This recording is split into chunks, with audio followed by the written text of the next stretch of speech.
Black woman. Beautiful, powerful, resilient female of African descent with skin kissed by the sun. Conversation.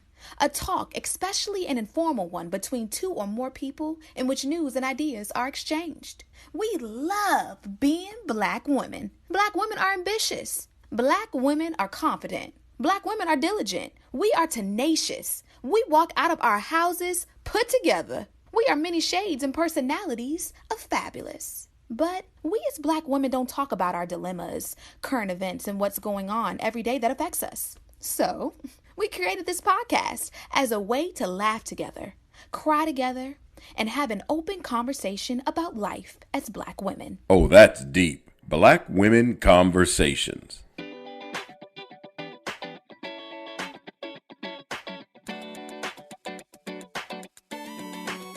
Hey, Nicole. Hey, Janine. How's your week been? It's been all right. I mean, let me say, it has been a good week. We moved to Atlanta, as everybody knows, because they listened to last week's episode. I know that you listened to last week's episode. We moved to Atlanta. We are looking for a house. We thought we got one house. We lost the house, and we got another house. So now we're closing our house quickly at the end of this month. So that has been the good in the week. But it's, of course, it's been like juggling like we always do. I'm in Houston now instead of in Atlanta because I've been sort of doing this Houston Atlanta shuffle to make sure that I'm taking care of the obligations I have in Houston while I try to transition to the Atlanta area. So it's been, sort of a hustle and bustle this week, but nothing bad. Harrison's doing great. He's not sick anymore, so that's good. And I mean, all is good in my family. So, what about you, Janine? How's your week been? Well, hold on. One, I'm glad that Harrison is doing well. I'm glad he feels better. Did he get to go back to school yet? So he went back to school. Then he had diarrhea at school, and we had to get him from school. So he went back to school on Wednesday. So he had diarrhea, and so we went and got him from school. We said we'll just keep him out the whole week, and he's going back to school Monday. So I think the antibiotics that he was on for his pneumonia, the antibiotics he was on for his pneumonia, I think it's what caused the diarrhea. He doesn't have any diarrhea anymore. He didn't have diarrhea before he went to school, which is weird that he had diarrhea when he went to school. But, kids are weird like that. So right now he's great. I mean, he fed me cookies via FaceTime today. And he's doing good. So we're going to send him right back to school. But, he doesn't like school, which is sort of, he's like, I don't want to go to school Monday. And I'm like, why? I mean, I want you to like school. But he doesn't like school like that. I don't know. That must be a thing. I don't know. I guess new schools for kids is a little bit daunting. I mean, I can't really recall. I feel like I'm 90 years old now. But I can't really recall going to a new school and not like knowing anyone. It kind of just feels like going into a strange place, I assume. But I hope that he likes it. Look, knowing that you and James are his parents, I'm sure that at some point he'll start liking school. I promise you. Well, I hope so. Because this baby, he ain't got no choice but to get in school. Be in school and like it, okay? My mom was like, well, I mean, it's PK3. He doesn't have to go to school this year. I'm like, oh, we paid tuition for the year. He has to go to school this year. Ain't no staying home with Granny Lisa. You have to go to school. Sorry, we paid. It's non-refundable. I'm sure he's missing Granny Lisa during the day just as much as Granny Lisa is missing him during the day. So it'll take a bit of adjusting, but he'll be fine. I'm sure they'll both be fine. Miss, he's only going half days. By the time you drop him off and run one errand, it's time to go pick him back up again. Oh, he'll get used to it. Well, I hope so. All we can do is sit and wait, right? We'll take him to school Monday. I'll hear about what happens Monday when he comes back home, and hopefully everything is good. So other than that, everything else has been uneventful except for Harrison. And you have a nice house now. I'm excited. I text you when you sent me the picture of your house. I text you and I was like, now this house looks more like you. You were like, huh? And I was like, you sent me back the question mark. And I'm like, now the other houses that you sent me were nice. Don't get me wrong, but they weren't as modern. And I know what your house in Houston looked like. So I was like, this looks more open and modern and airy, much more like your style. And I'm like, this is more Nicole. I could see you kind of in the other houses, but this one I'm like, yep, that's Nicole. Do you feel like that? I don't know. I mean, so what I don't like on the houses are the prices, right? I feel like I'm paying probably $200,000 more than I would have paid 2 years ago. I mean, and that's just the truth. Even accounting for inflation, like the market is still up a little bit more. So we now have to stay in it long enough to not be upside down, right? So if I don't like this job, I'm gonna be real pissed. I don't like this job because I bought this expensive house. So that's what I don't like about it. I also don't like. I'm used to in Houston. I felt like when you walked in my house, or at least me, I felt like it was big. Like I walked in, I'm like, this feels big. Like I can go and talk in the living room and nobody hears me over in the dining area. Like it's open but big enough for you to do your own thing. This house is like more cozy. And it's a bigger house in terms of square footage, but it is separated by 3 floors. So I'm now have to get used to and adjust back to having a second floor, a first floor, and a basement. Whereas in Houston, 5,000 square feet is just 5,000 square feet. It's all above ground. So your house feels so much bigger. And now in Georgia, it's like, nah, this spread out over 3 floors. You got to go downstairs to see how big the house really is. So I'm not used to that, but it's all good. I mean, it's livable for us. So we'll live in it. Girl, it's livable for probably y'all, me, Ken, and the whole family of podcast listeners. So don't let her fool y'all. It's a comfortable, modest home. So, all right, Janine. So what's been going on in your super duper busy schedule this week? So this week I actually got a chance. Now it wasn't any less busy, but I actually took some time for some like self-care. So I went and got my nails done and I got a retie because my hair was looking mad crazy. Y'all know that I'm on this lock journey and it was looking like I was just like freeforming it for a while. And we can't be out here doing that. Now, no knocks to the people who have freeform locks. That's not what I'm saying. But for Janine, I like my locks to be well maintained. And if anyone else has micro locks or sister locks or whatever you like to call them, you can go a little while without having a retie, but going a month or two without a retie, it's going to start looking bushy. That's just, if you have the kind of texture of hair that I have, it just looks bushy. It just looks like you have frizzy hair. So I was able to go get a retie. Shout out to my loctician. And it was like something I had to do, but it was something that I was able to do for myself. So I was super excited. And then something that was super important that I got done this week is I got new glasses and new contacts because I was out here not able to see these street signs I was driving past. I was like, I had told Ken, I can't see. And he was like, what do you mean you can't see? Do you have your contacts in? And I was like, yeah, I have them in, but I can't see. So I went to the eye doctor and shout out to Warren Parker. Baby, when I tell you that I needed an upgrade to my contacts and my glasses, I am not exaggerating. But now I can see. So I did take some time for self-care this week. Very important self-care so that I am safely driving these days. Well, I'm glad that you can see. It's sort of dangerous that you've been driving without really being able to see, Johnny. There's certain things I tell people, things that are essential depending on what you're doing. One, everybody got to breathe and blood has to be pumping, right? So you got to make sure your blood pressure control. You got to make sure you're breathing. But if you're driving, you got to make sure you can see. The other people that shouldn't be driving is like, if you don't have a right foot or a prosthetic or something to touch the pedals, right? You shouldn't be driving. You got to be able to see, honey. So I'm glad you got your glasses because we don't want you wrecking on these streets. Let's run it back one. I learned a lot by what you said about your locks. Listeners, did you hear it? Loctician. I didn't know that there was a specific stylist for the locks called a loctician. That's like the mixologist, loctician. Get it right. So I've now learned about the loctician. And then you also said, I always thought people get their locks twisted or relocked or something, but you called it something else when you get them freshened up. What was that term? Retie.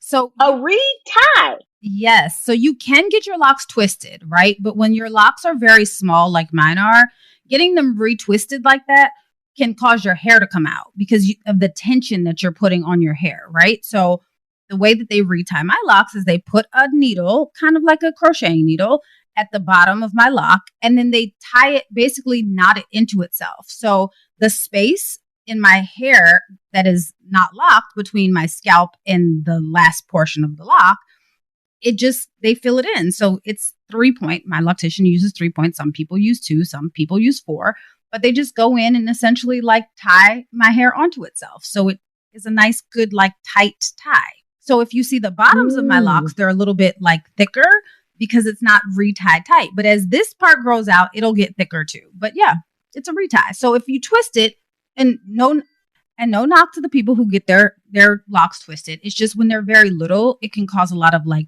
tension. Like, some people have traction alopecia from retwisting their locks. And so that's why I get reties, so that I don't have that, just in case. Oh, I like that. Is there a specific word? Because y'all know I like to wear weaves, okay? But Janine and I are on the opposite ends of the spectrum. She's completely natural. She gets her hair locked. Now, mind you, I got hair under this weave. I just don't like to do my hair, okay? So is it a weaveologist? What is it, Janine? What do they call the people that do weave? I just call them my hairstylist. I don't know. I guess. I think that there might be some. Well, I know that they have like weave bars where they do like quick weave for the people who just, go in and want to have like a weave that doesn't take a long time. But I don't know what they're called. Maybe we have to, y'all tell us a what that's weave-tician? called.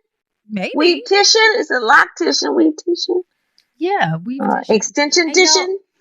And y'all, Nicole does have a head full of hair. Let me be very clear. Nicole has as much hair as she puts in with the weave. So if I was Nicole's weave-tician, I would be mad. Girl, why you got me doing all this work when we could just do your hair? Well, my hairstylist never says anything. She knows that I like my hair. I like to wear this curly weave. It's convenient for me because I don't have to put any heat on my real hair, and I can spray and put mousse and styling gel and blend my own hair. So that's what I like to do. It's the people that braid my hair that be like, wait a minute, you got how much? We're not charging you this much. We're going to add $50. I was about to because say. we didn't know you had this much hair. Oh, yeah, the hair braiders. That your braids can't be small. Yeah, I would be mad too. Yeah. Well, I like this as a protective style, just like your locks are protective. My weave is protective. I embrace the weave, okay? But I do wear my natural hair out sometimes. But I'm telling you, natural hair takes work. Like people that do like twist outs and just a whole nighttime regimen. Oh, more power to you. I don't have the time. And the way my texture is, no, even washing my hair is a feat. Like literally like every week I stretch it to a week and a half. If I don't have a sew in, I stretch it to a week and a half. And it's like, I can't have anything to do. Let me like part my hair in sections, comb out each section, wash my hair in sections.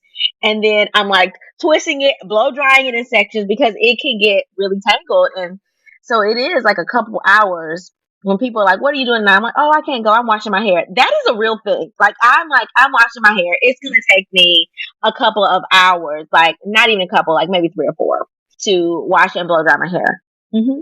And that's without me like flat ironing and twisting it or anything. Just that's going to take how long it is. Yes.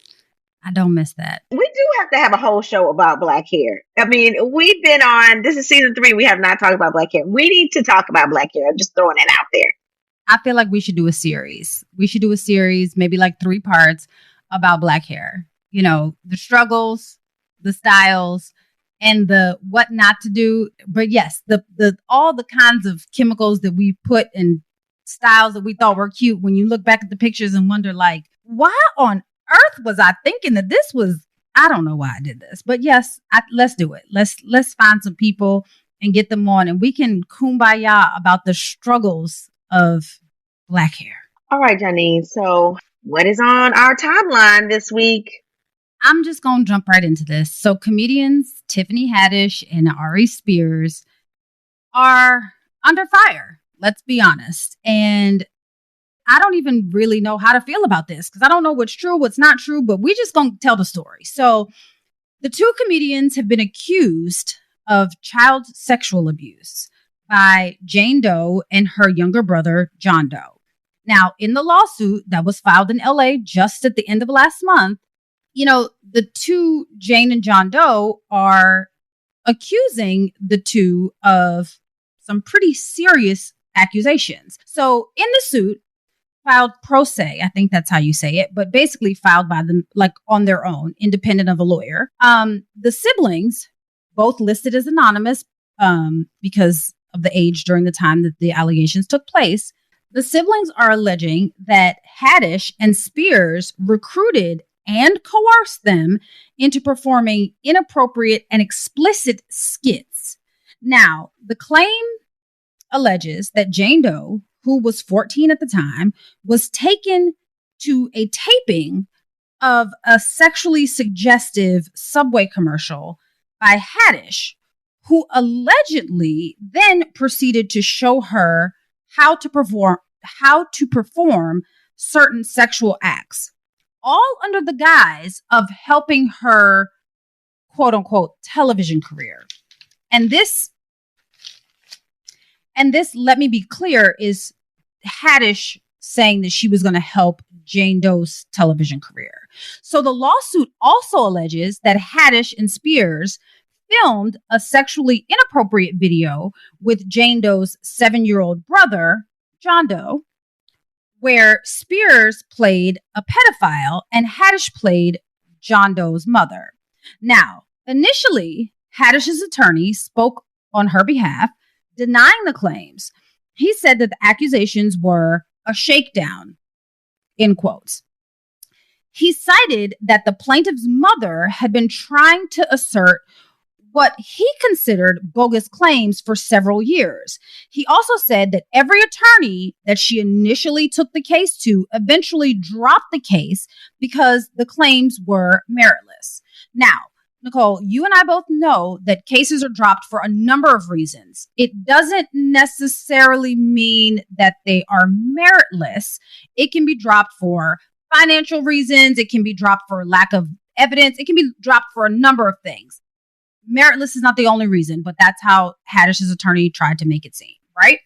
So, since that statement from Haddish's attorney, the aforementioned video that was originally posted on Funny or Die back in 2014, since removed in 2018, with the 7-year-old John Doe has resurfaced. While I have not seen the full unedited or uncensored video, what I have seen is enough for me to know that, joke or not, the video is unacceptable.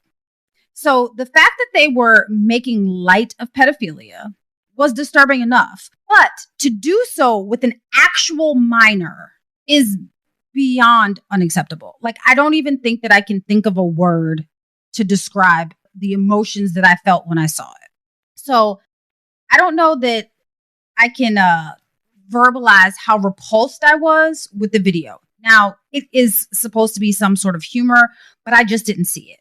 So since the video has resurfaced, Aries Spears spoke out about it on his podcast. And on his podcast, he said that he obviously, and I'm paraphrasing, he obviously can't speak about it for legal reasons. He thanked his listeners for their love and support. And he then went on to say that it, much like Tiffany Haddish's lawyer said, was a shakedown, and that he didn't need his lawyers to tell him that it was a shakedown. He said that it's bothering him that he can't talk about it because he feels like he has some very valid things to say about this situation, but because it's an ongoing legal situation, he's not able to say those things. And he said that he is not a coward and he's not running from anything because he's not guilty of anything. And he said that he hasn't even turned off his social media mentions because he's not guilty of anything and he's taking this head on. Tiffany Haddish also responded in an IG post, and her tune was a little bit different. She says, "I know that people have a bunch of questions. I get it. I'm right there with you. Unfortunately, because this is an ongoing legal case, there's very little that I can say right now. But clearly, while the sketch was intended to be comedic, it was not funny at all. And I deeply regret having agreed to act in it. I really look forward to being able to share a lot more about this situation as soon as I can. So while I do appreciate Tiffany's remorsefulness in comparison to the way that our Spears handle it, it feels like there's just something that isn't being said here.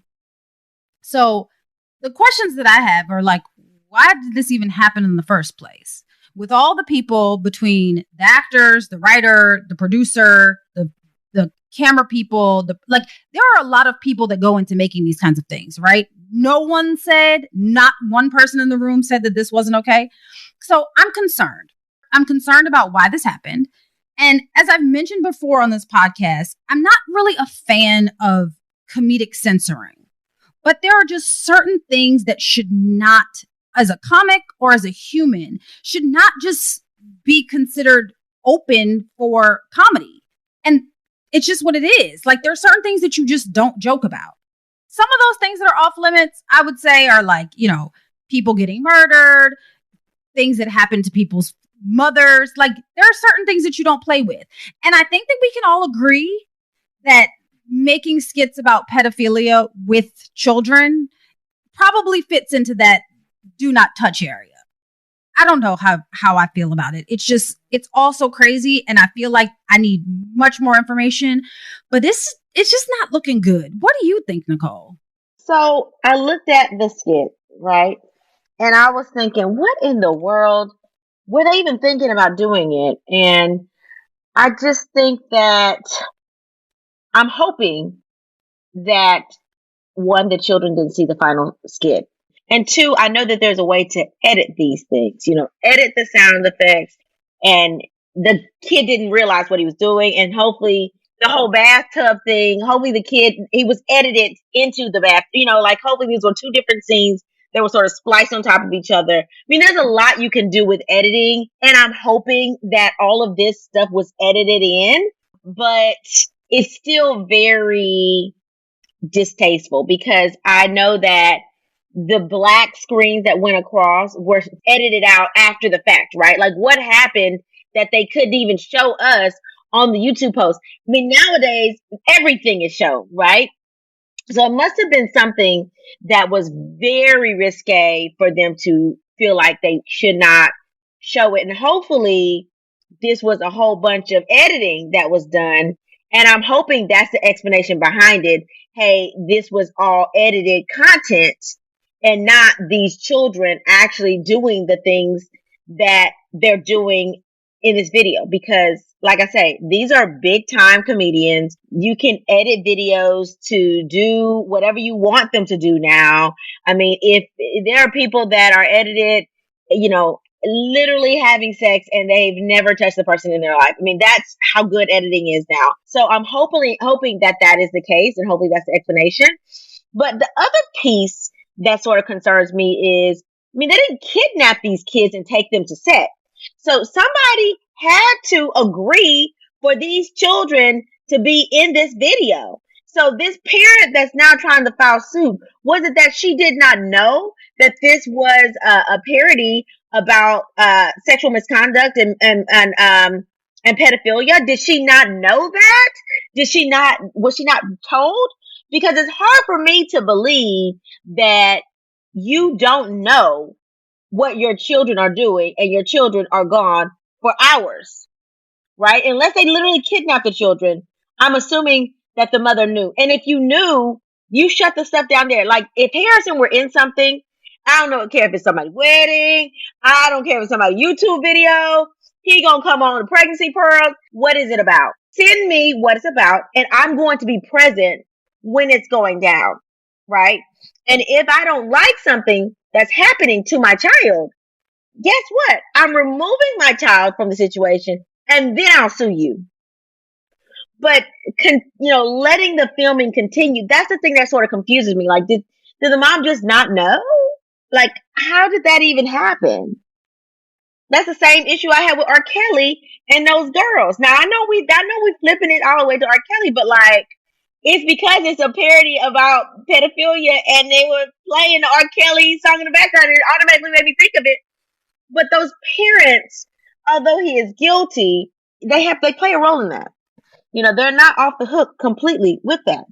You let your children be a part of something that they had no business being a part of. And so everybody always wants to point the finger at the other person, but you have to realize that there are other people that are players in this situation, and the parents being one of them. I'm going to get to what you said. I agree with you 100%. So I'm going to get to the parents in a second. The first defense that I can kind of see or feel in this video is, the words that go across the screen say, be careful who you leave your children with, right? So it's almost like they're trying to film a comedic PSA of sorts to basically say, be careful who you leave your children with, which is a very real thing, right? We all know that pedophilia is real as much as we dislike it and hate it and it's illegal.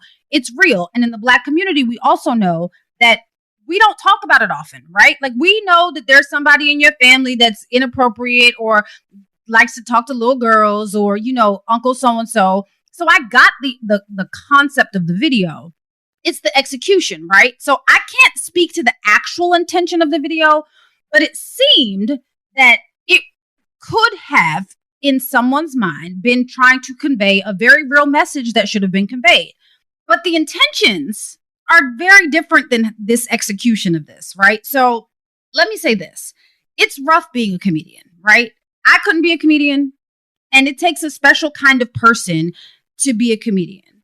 Now, the content, though, of a comedian's set or display videos or skits is really what separates the boys from the men, right? It's really what separates the good comedians from the mediocre comedians. Everybody can be funny, but like, is it really funny? Do you have real content? Do you know how to deliver it? And this tells me that this isn't funny. Like, you don't really know what you're doing and you don't know where to draw the line.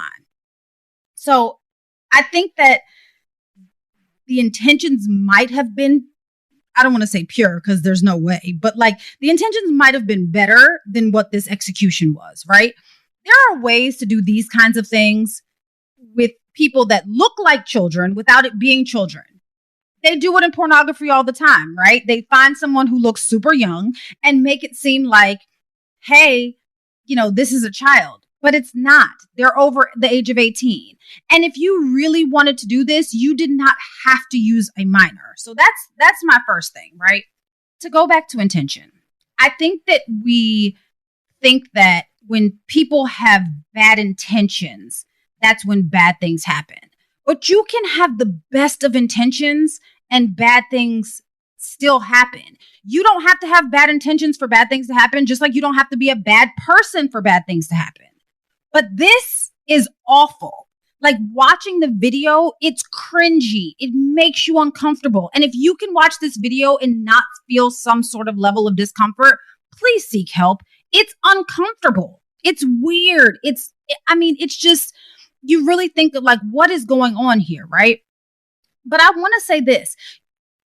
I'm not saying that Tiffany Haddish or Aries are bad people because I don't know them personally, right? I can't speak to the kind of people that they are. I can't say that they're bad people. I can't say that they're good people. But I can say that great people make terrible decisions. And it seems that two people, I can't speak to who they are, made a really poor decision. And now it's coming to light 7 years later that they filmed this inappropriate video. Let me go back to the parents, like you were saying. So the mother, I don't know what kind of situation. It says that, in some of the articles that I read, it said that basically Tiffany Haddish kind of looked at these two minors as like niece and nephew, right? They called her aunt, blah, blah, blah, blah, blah. So it seems that the mother probably had a close relationship with Tiffany Haddish based on the articles that I read. But I have to say this, Nicole. I am right there with you. Like I said, I don't have chicken or child. But I will say, if I had a child especially with everything that's going on in this world, I would be very, very, very concerned about who had my kid, what my child was doing, why they were doing it, and what does this mean and how could it potentially impact my child in the future? I have a problem with parents who are willing to sacrifice their child's well-being for the opportunity of stardom. It's problematic to me. How many times have we seen this story, right? We've seen allegation after allegation. We've seen allegations with Michael Jackson. We've seen allegations with allegations and prosecution with R. Kelly. We are now seeing allegations with more and more people. People do not have the purest of intentions all the time. And sometimes, even when they do have the purest of intentions, it doesn't necessarily pan out well for the child. In this particular situation, no one wins. No one wins. Everybody loses. But you know who loses the most? The children. And you know whose responsibility is to protect your children? The parents. Not Tiffany Haddish, not Aries. Now, does it completely absolve them of all responsibility? No, it does not. But it doesn't mean that the parents don't have responsibility, because ultimately it's the parents' responsibility to keep their children safe and protected and to make sure that they are able to grow up without these sorts of traumas to the best of their ability. And in this particular situation, I don't feel like the mother, because we didn't hear mention of a father, but I don't feel like the mother did that. I feel like the mother was like, oh, my children know someone famous. They could be on TV and here you go. Well, guess what? You hand your children over to an adult that you may or may not know very well, and you don't monitor everything that's happening. These are the kinds of situations that you end up with. Well, I'll say this. Sometimes you do know them very well. You really have to be careful of anybody you have around your children. And you need to check in, especially if your children can't talk.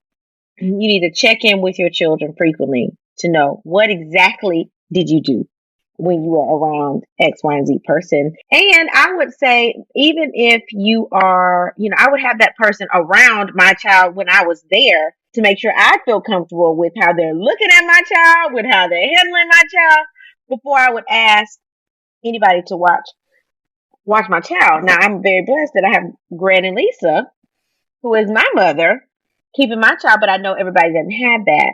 So you have to do your background checks, make sure you know who you're dealing with, and check in with your children frequently before you leave them with somebody. But you are absolutely right. Everything ultimately falls back on the parents. Now, one thing I will say, the 14-year-old, where did the 14-year-old come in this? I know you said that Tiffany Haddish was teaching her or showing her how to do some type of, sexual acts. But that wasn't in the parody that I saw. Is that something totally different? Yeah, so apparently there's another video. It was supposed to be a commercial shoot, from my understanding, based on the articles that I've read, that there was a commercial shoot that was sexually suggestive that the 14-year-old was in. That video has not surfaced to my knowledge. Now, by the time this podcast comes out, it might have surfaced, and then we'll share. And we will share with discretion, because if it's anywhere near as disturbing as this video that we're referring to, I don't know how much we'll be able to share. But apparently there was two sets of videos, one with the 14-year-old and one with the 7-year-old. It's quite disturbing. So I don't know what we're going to share, but yeah, there's another video. And to your point, Nicole, checking in with your kids is really important. But for those people who have kids that they want to be models or actors or actresses or rappers or singers or anything that could potentially launch them into, stardom, let me say this. Even if your children come back and say, I did A, B, and C, right? Like, I made this song and it seems very pure. Before the product is released and before it is made public, check to see how your child is being portrayed, because we can go back to the R. Kelly days. If you check in before the song is released, you'll know that song is too sexually suggestive for my child, right? Or if you check in before the video is released, you'll realize that video is too sexually suggestive for my child.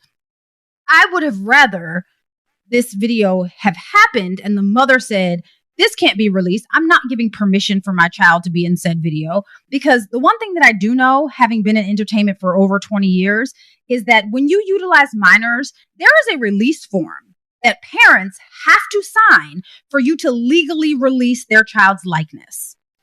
So at some point, you signed a release form for your child to be in said video. That is on you as a parent. And again, not taking away any blame from the producers, from the comedians, not taking away any blame from anybody else. But what I am going to say is you are the one that is responsible for your child's well-being, no one else. I completely agree with that. All right, Janine. So are we ready to talk through some of these good intent scenarios? Let's do it. All right. Our first letter reads, Nicole and Janine, a friend of mine is currently stationed overseas in the military. Just before he left, he got married to another girl I knew from high school. When he got back to the States, they planned to move to Louisiana, where he would be stationed. I recently caught her coming out of my apartment complex, holding hands with a neighbor. She didn't see me, and I didn't say anything for a few weeks until I started seeing her car parked in our parking lot a lot, overnight many times. I told my friend about the situation. Sadly, I had to tell him over Facebook Messenger since he was overseas. They are now separated and filing for divorce when he gets back. He and I are still friends, but it's not the same. The bad part is that his now ex-wife filed a report against me for stalking that I now have to deal with legally. Should I have just minded my own business, although I had good intentions? Signed, Melissa. Okay, Melissa, I have a very hard, strong rule about this, right? Mind your business. And look, while I am the type of person that would love to have my friends tell me if my man is cheating, I am also very well aware that most people can't handle that kind of information. And it often comes back to bite you in the tail because it comes off one of two ways, right? It either comes off if you're real down with your friend, right? You down and you know, and it's your ace boon coon and your best friend. I can tell my best friend if her girl is cheating on her, right? If her girl is cheating, I'm taking a picture, having a video, and here's the proof. Here is the proof that you need that your girl is cheating. Now, what you do with this information is 100% on you. I'm not going to sway you one way or the other. You can stay with your cheating girl, or you can decide to kick your girl to the curb. It's up to you. I'm just going to give you the information that I have and keep it moving. Now, if it is not my best friend, I'm not going to say anything because, like I said, one of two things will happen. They'll either say, oh, you're telling me this because you're jealous, or they get mad at you because they already know that they're being cheated on, and they're mad because now you also know that they're being cheated on. So there's no winning. Mind your business. You should have just left it alone. If you don't know how your friends will react, and you have not had those conversations with your friends, because I have those conversations with my friends. If your man or your woman is cheating on you, do you want me to say something, or do you want me to pretend like I can't see it? And if your friends are the kind of friends who want to say something, then you can tell them, look, girl, you told me that you wanted me to say something. Now, if they're not, then turn the other way and act like you didn't see it. Like, let's be honest. Most of us know when our significant other is cheating. And the embarrassment is what causes the reaction. You can't really fix the situation now, but like maybe next time, just don't say nothing, because it's not really your business and you don't know what's going on in these people's household. Just mind your business and pray that your significant other is not cheating on you. What you say, Nicole? So we're going to agree to disagree here. Because I think that friends tell friends the truth. And my friends tell me the truth. If Ken cheat on you, guess what? You gonna know the truth. Because I am not going to, you're damned if you do and you're damned if you don't, right? Your friend finds out the guy was cheating on you. Then they get mad because you didn't tell them. You knew, You got mad because you didn't tell them. Especially if that person saw you and they know you know, right? Now it's like, well, shoot, I know. How long am I going to wait? I might tell that person, you better tell her before I tell her. But I'm not going to hold that and know that my friend is getting hurt, could be exposed to sexually transmitted diseases, all kind of things. I'm not in good conscience going to allow my friend to be cheated on, me know it and have proof of it and not say something. I could see if I didn't quite know, right? Like if I see the car and I'm like, I don't know if they're going to a homeboy's house or if they're going to somebody else's house and they're cheating. That's a little different. Like I'm not going to stalk your man to figure out what's going on with your man. That's your man. But if I see a man hugged up with somebody, I'm going to have to say, okay, listen, girl, he was hugged up, kissed up with this girl. She went to the apartment. She'd been there several nights in a row. He cheating. I am the person that's going to tell you, because if you don't like me after that, at least I can live with myself because I was honest and I told the truth. I'm not going to allow you to get used and abused. Now, if you decide to stay with him, that's on you. You decide to stay with him. You like it. I love it. And then after that, I'm not telling you nothing else. But initially, I'm going to let you know. And because if I didn't and you find out, then you're going to be mad at me anyway. So that's how I feel. I'm going to tell you. And I think that this friend in this situation, this girl, big balls, had the nerves to cheat with somebody that live in the same apartment complex. She's just dumb. So of course I'm going to tell. And I don't know if I would have told while he was overseas. That's a little bit, distracting when you're trying to shoot up some enemy and you cheating. You're thinking about your wife sleeping with somebody in the apartment complex. I mean, that's a little distracting. So I probably wouldn't have told at that time because I don't think that's the appropriate time when somebody's under stress. But should you tell? Yes, you should tell. It is what it is. I mean, she has no proof of stalking. All you have, that's a frivolous case that's going to get tossed out. So I wouldn't even worry about that. I'm like, oh, you want to come for me legal for stalking? Why? Because I told your husband you were cheating? Okay, you have no other proof of anything else except for I told your husband that you were cheating. There's no pictures of you hung up in my apartment or anything. I'm not following you around. You have no pictures of me following you around. So that's going to get tossed out. She's just trying to bark. She's barking up the wrong tree though. She's mad. She's big mad. And when people get mad, they want to blame somebody else. That's all that is. I would continue to be friends with your friend if you can mend that relationship. It sounds like y'all are still good. He's just obviously going through some things. It's not the same because he's not the same. He's going through a divorce. So I would be there to support my friend. But I wouldn't worry about this whole stalking case. I wouldn't worry about it. I agree, Nicole. I wouldn't worry about the stalking case, but I've been here before. And while I had the best intentions of telling my friend at the time, I will say, that their man was cheating on them, she told me, and I remember it like it was yesterday, she told me, you think I don't know? So it was, I already know the information you're telling me. I don't want you to know that the information that you're telling me. And now I'm mad at you because now you know. And now I'm embarrassed. And while I understand, because embarrassment is worse than the actual action, right? Like you don't really care if everybody don't know. Because now it's like a minor infraction rather than it being a major embarrassment. But I don't know. I think that one situation has me being like, you know what? Now, I'm being honest when I say I've had real conversations with my friends. If I see your significant other cheating on you, do you want me to say something? And if the ones who don't want me to say anything, girl, they man could be swinging from the chandeliers in somebody else's house and I will act like I don't know. Okay. The ones who I genuinely believe want me to say something, I will say it. But that's how you get caught up in somebody else's mess that you don't want to be caught up in. And Nicole, I will tell you if James is out here cheating on you, right? But that's because I know that you can handle it. Everybody can't handle it. Like when people say they can't handle the truth, you might have the best intentions, but because somebody else is not prepared to handle the information you're giving them, there's nothing you can do. And why lose a friend because they man is cheating? Well, I'll say this. That friend is not mad at you. You can't get mad at me because I'm telling you the truth.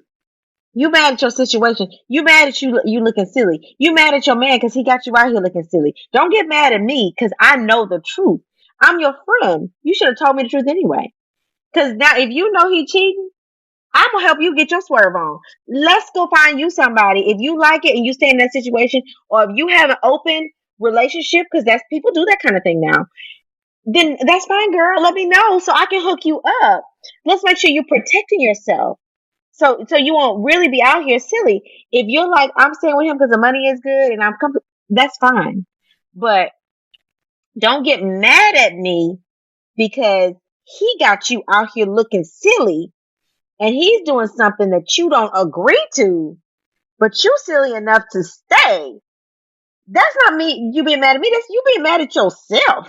You mad at yourself because you don't have the balls to leave this man, or you don't have the balls to cheat back. One of the two. So don't get mad at me because your situation jacked up. That's crazy when people get mad. You mad at me because I'm telling the truth? Houseway, be mad at your man. He the one cheating, sticking and jabbing and all kind of stuff in other people. That's not me. That's him. So I do think that sometimes you have people in your life for a season, and sometimes you have them in there for a lifetime. So some people that you may think are your friends are there temporarily for something. They were there to help you get through something. They were there for you to help you achieve something. Or maybe you're there to help them do the same thing. But they're not real friends. Okay. So if they're not real friends, you can be honest with a real friend, and a real friend will respect your honesty. You can be honest and have a conversation with a real friend, and that still will be your friend. You can have a misunderstanding and an argument with a real friend, and you can come around and say, you know what? I didn't mean that. This is what I meant, and this is why I meant it. You are supposed to be able to communicate with your real friends. The rest of them are just passersby. They're there for a season. So let them go and move on. And you will get other people that come in your life for a season. And you let them go and you move on. And along the way, you might meet people that'll stay in your life for several seasons or for a lifetime. And you thank God for them, but thank God for the people that came in your life for a season to help you get through a little bit. And that's okay too. So, Janine, what does your letter read? So this one says, "Hi, ladies. I love the podcast. My friend put me onto it while we were on a road trip moving her across the country last year. I'm almost caught up. I just listened to The Dating Pool Has Piss in It. So let me tell you why I'm writing in.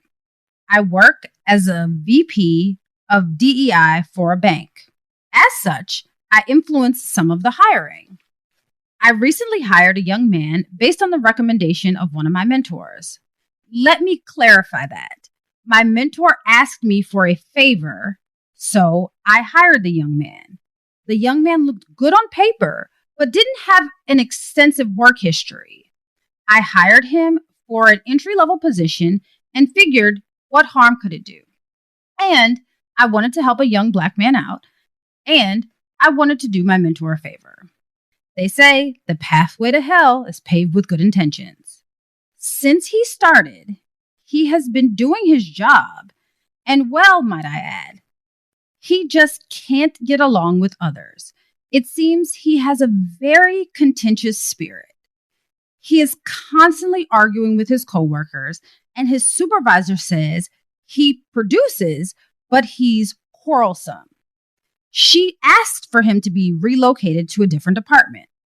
I really wanted to help this young man because he seems really bright. More so, as I said, I wanted to do a favor for my mentor. But it seems that it's coming back to bite me.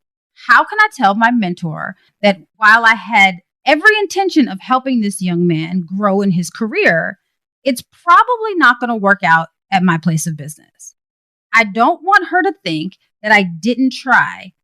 And I know that you two are businesswomen, so I want to know what you would do. Signed, Eugenia. Well, first of all, I would talk to my mentor first, right? You don't want to piss people off. You don't want to burn a bridge there. So you want to make sure you open lines of communication, right? So if he's doing his job and he's not getting along with people, I would let her know, hey, you may want to have a conversation with him because he's not getting along with people. So that means he has a lot of complaints and he may lose his job if he has too many complaints. So I would start there by respecting and talking to my mentor and being out front about what is going on. Okay. I would do that before you're at the point where that you're firing this guy, right? You want to make sure she knows well ahead of time. But let me say, secondly, if he's doing his job, but not getting along with people, that to me is not grounds for firing. So is he unprofessional and not getting along with people? Help me figure out why we have to get along with people to do our job. Like, help me figure out why everybody has to like me for me to be at my job. Because for me, you don't have to like me. I'm doing my job and I'm cordial and I'm professional. So I don't have to be over here walking in the door with roses blowing bubbles every day. So I need a little bit more context about how exactly he's not getting along. And I say that because if you're over diversity, equity, and inclusion, you know that sometimes Black and brown people don't fit into the culture or the stereotypes that we are supposed to be in or the expected behavior we have just because we don't act a certain way. So I have a problem when people say, you're doing your job, but he's not getting along with people, so we might have to let him go. Why? On what grounds? You about to get yourself sued. So tell me exactly what he's doing that makes him not be able to perform the duties. And why are you firing somebody just because somebody's complaining about not getting along? There should be some remedial steps in there. Let's have a conversation and say, what is the problem here? Why are we not getting along here? Because it may not be that he's not getting along with everybody. It may be that he is feeling attacked by the culture of the institution. So I would want to talk to my mentor. Then I would talk to him and I would try to figure out how he's doing at the job. And then I would have a conversation and try to mediate the relationships there, especially if he's doing his job. But I have a hard time when somebody Black and brown comes into a Caucasian situation and they're not fitting in, quote unquote. I don't like that. That's discriminatory. And that is how a lot of majority cultures drive out minorities. I'm just saying. I'm not saying that's your situation, but when I hear he's fulfilling his job, but he's not getting along, and so we might have to let him go, that is a trigger for me. So I need to make sure I know what exactly is he doing to not have his job. I think that you and I are on the same page with this one, Nicole. And I think that, Eugenia, to me, quarrelsome seems like one of those like PC words for saying that we just don't like his personality. And I'm with Nicole. You don't have to like my personality, right? We're not about to be best friends. We don't need to kumbaya. What we need to do is produce, right? And I would look into why he's not fitting into the culture and try to adjust that before you are now intending to fix another problem and making a worse problem, right? So the intention of helping your mentor, I don't think has much to do with this, right? If he is producing and you said he's doing his job and you said, well, you added that, right? You said he's doing his job well. What is the complaint? Is it a personality issue? Is it a culture issue? Is he just not fitting into the culture? Well, have some sort of course or class or one-on-one with him to help him acclimate to the culture. If it needs to be had, right?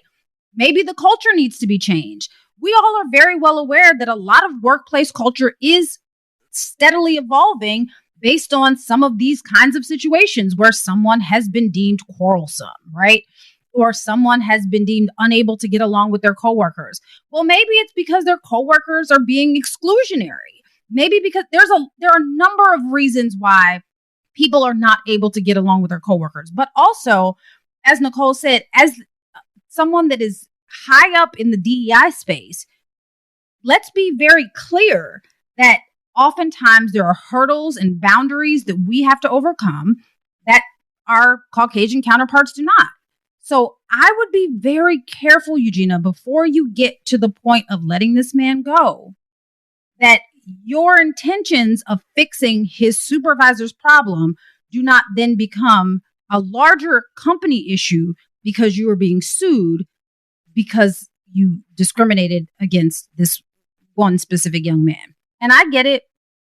for all of those HR professionals and DEI professionals, there are clauses that go into contracts and agreements and employee agreements that say that, most places are at will states, which means that you can just decide that someone does not work for your company culture and you can part ways with them, right? I'm aware of that. But I'm also aware that they can also turn around and sue you because you dismiss them without cause. Now, be very, very careful. That's all I'm saying. If he's doing his job and doing it well, why don't we fix the problem? The problem is him not being able to get along with his coworkers. And I'm not saying he's the problem. I'm saying him not being able to get along with his coworkers is the problem. So you might need to fix the coworkers and you might need to fix him, but fix the problem before you just decide to part ways. That's probably best, because you don't want to go down a road that you don't want to ring a bell you can't unring. And it seems that the issue isn't his work. The issue is him fitting into the culture. What you said. Mm-hmm. I don't know why I don't know why this has me so worked up, because I just feel like, especially in medicine, there are so many Black and brown doctors that have been ostracized from the practice of medicine, suspended, let go, fired, that are intelligent people, but they're not a good fit, quote unquote. That kind of thing really triggers me. I can't stand that. And the fact that somebody over DEI says that and it's not John. The whole point of a DEI officer is to make sure that Black and brown people know how to navigate the system, know how to be integrated into the system, and to make sure that those that are of the majority are culturally aware of everything going on around them and of the people they're bringing into the system. So that, I don't know, that disturbs me that you have somebody that's in DEI that doesn't know that their job is to, mediate this situation and actually be the advocate for that Black and brown person doing their job. So I don't know. I'm a little ticked off with that, but that's okay. We can move on. Just pisses me off just a little bit, just tiny bit. What did you learn new this week? So since we're talking about intentions, people often talk about being intentional, right? And what does that mean? So being intentional is essentially that the work that you do on yourself so that you have a clear purpose and that you're intentional about taking action on your thoughts and your feelings, and that you are the most important priority to yourself. So it's also about living your life the way you want to live it, rather than allowing people and or circumstances to dictate your feelings and your actions. So a few ways for you to live an intentional life. And I got this Balance Through Simplicity. It's a website, so go check it out if you haven't seen it. And this is a few ways. They gave 14, but I'm not going to give that many. I'm just going to give a few. So one of them is self-care and self-reflection. Another is investing your time wisely. So really being intentional about what you spend your time on. Another is being aware of your mental health, developing healthy habits, strengthening important relationships, planning, preparing, decluttering, and organizing your life, consuming social media mindfully. And that's important because social media can really get in your head. So consuming social media mindfully. And the last one that I thought was super important is cultivating a positive mindset. So, if you live life intentionally, it's very hard to have your intentions be misunderstood. So live your life in an intentional manner. What did you learn this week, Nicole?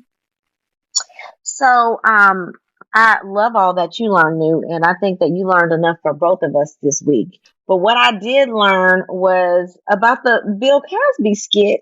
So Tiffany Haddish and Aries Spears were really on something. Aries Spears was in this skit as Bill Cosby, acting as if he was seducing and drugging these girls, in this skit. And this came out shortly after all the Bill Cosby allegations around the trial and everything like that. And I will say it's hilarious, but it's hilarious because we're talking about Cosby and they're adults, that he's poisoning. And it's also right after the skit with the child molestation parody. So it was like that went straight into this Bill Cosby parody. I was like, oh, this is just too much. Like, first the babies, now the women. All right, like what's next? But the Bill Cosby one was, it was funny. I was like, oh my God, I don't want to laugh, but it's funny. It's funny. But yes, that's what I learned this week, that there was actually a Bill Cosby parody. Yeah, I feel more comfortable laughing at something that's already been tried and, he's already served his time for. But even then, I just feel like that particular skit, I don't know. I feel like I want Ari Spears and Tiffany Haddish to find something else to make jokes about other than sexual impropriety. That's it. That's all. That's real. All right, Janine, are you ready for the motivational moment this week? Yes, ma'am. All right, and it reads, this is from me. I said, ladies, don't let good intentions be an excuse for piss poor decisions. Stop and think through the consequences before you act. We all make mistakes, but as you mature, hopefully your wisdom will guide your actions. Until we meet again. Pray, work, slay. And show off your melanated excellence. Bye! Oh, That's Deep, Black Women Conversations is produced by Nicole Lee Plenty and Janine Brunson Johnson. Executive producer, Ken Johnson. Get the Oh, That's Deep Black Women Conversation podcast on Apple Podcasts, Spotify, Stitcher, Google Podcasts, or where you get your podcasts. Please subscribe and rate us. You can follow Oh, That's Deep Black Women Conversations on IG at Oh, That's Deep BWC. Oh, That's Deep Black Women Conversations is a Mean Old Lion Media production.